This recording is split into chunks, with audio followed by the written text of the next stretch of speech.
नमस्कार सर्वांना. काय म्हणता, कसे आहात? मस्त ना? मस्तच रहा. सामूहिक चक्री पारायण काय असते हे ज्यांना माहीत नाही, हा व्हिडिओ त्यांच्यासाठी. तर यात ग्रंथ सुरुवातीपासून शेवटपर्यंत सलग वाचला जातो आणि ग्रंथाचे वाचन चक्रासारखे अखंड चालू राहते. म्हणजे अनेक भक्त एकत्र येऊन चक्राकार वाचन करतात.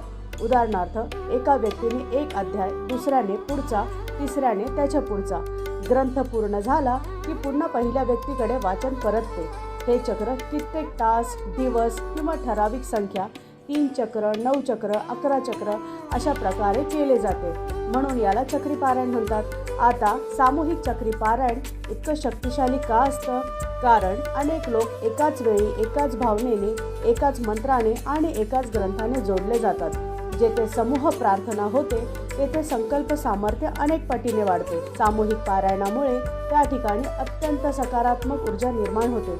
असे म्हटले आहे की ज्या ठिकाणी चक्री पारायण होतं तिथे देवत्वाची उपस्थिती आपोआप प्रकट होते. सहभागी झालेल्या प्रत्येकाच्या जीवनातील मानसिक, आर्थिक, आरोग्याशी संबंधित अडथळे हळूहळू दूर होऊ लागतात. अगदी सोप्या भाषेत, एकट्याने केलेली भक्ती एक माळ असते, पण सामूहिक भक्ती म्हणजे संपूर्ण मंदिरात घुमणारा नाद असतो. अशा पारायणात सहभागी होण्याने मन शांत होते, श्रद्धा दृढ होते आणि देवाची कृपा अधिक वेगाने मिळते.